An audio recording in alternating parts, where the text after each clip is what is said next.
करेंगे शेख हसीना? भारत में ही रुकेंगी? लंदन जाएंगी?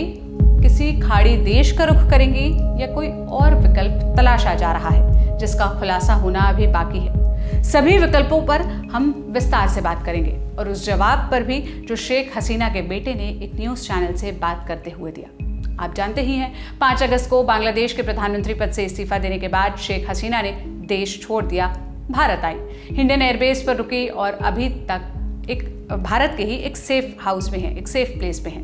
ये दूसरा मौका है जब भारत ने शेख हसीना को शरण दी। 1975 में भी उन्हें शरण दी गई थी, जब बांग्लादेश में शेख हसीना के पिता और तत्कालीन प्रधानमंत्री मुजीबुर रहमान की हत्या के बाद माहौल तनावपूर्ण हो गया था।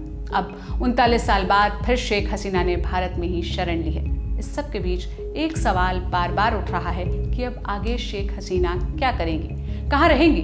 बांग्लादेश के हालात देखते हुए उनका वापस जाना तो मुमकिन नहीं है। कई न्यूज एजेंसीज की ओर से दावा किया जा रहा है कि शेख हसीना लंदन जा सकती है, क्योंकि उनकी बहन शेख रेहाना की बेटी ट्यूलिप ब्रिटिश संसद की सदस्य है। हालांकि ब्रिटिश एम्बेसी की ओर से इस पर कोई प्रतिक्रिया नहीं आई है कि उन्हें असाइलम मिलेगा या नहीं। यहाँ एक शब्द आया, असाइलम, इससे परिचय करा देते हैं।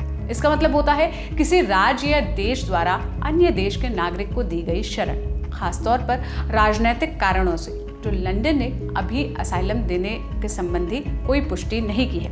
इंडियन एक्सप्रेस में छपी रिपोर्ट के मुताबिक शेख हसीना अभी भारत में कुछ दिन और रुकेंगी। लंदन जाने में अभी कुछ तकनीकी दिक्कतें हैं, क्योंकि नियम कहते हैं कि वहां असाइलम की मांग करने के लिए शख्स का वहां होना जरूरी है। ऊपर से शेख हसीना के पास तो लंदन का वीजा भी नहीं है, डिप्लोमेटिक या आधिकारिक पासपोर्ट भी उनके पास नहीं है। होता तो उससे कुछ लाभ मिलता, लेकिन अब उन्हें एक सामान्य नागरिक के तौर पर वीजा के लिए अप्लाई करना होगा। उसी के बाद वो लंदन में असाइलम की मांग कर सकेंगी। बांग्लादेश के हालात पर प्रतिक्रिया देते हुए British foreign secretary David Lammy ने भी स्पीच में शेख हसीना के लंदन में असाइलम से जुड़ी कोई टिप्पणी नहीं की। इसके बाद से खबर चलने लगी कि ब्रिटिश सरकार की ओर से शेख हसीना को असाइलम देने से मना कर दिया गया। इस सब से इतर शेख हसीना के बेटे साजिद वाजेद ने एनडीटीवी को बताया कि उनकी मां ने किसी भी देश में असाइलम की मांग नहीं की है। एक दावा द हिंदू में छपी खबर भी कर रही है। इसके मुताबिक हसीना दुबई और सऊदी अरब जाने के बारे में भी सोच रही हैं। शेख हसीना के संभावित विकल्पों में द हिंदू फिनलैंड की राजधानी हेलसिंकी का भी नाम जोड़ रहा है। यहाँ उनकी बहन रेहाना के बेटे रिदवान मुजीब सिद्दीक रहते हैं। रिदवान बांग्लादेश में मैगजीन चलाते थे। वो centre for research and information यानी CRI और यंग बांग्ला NGO के हेड भी रहे हैं। यानी इतने देशों के विकल्प अभी शेख हसीना तलाश रही है। क्या तय करेंगी वो अभी स्पष्ट नहीं है। दूसरी तरफ बांग्लादेश में क्या हो रहा है?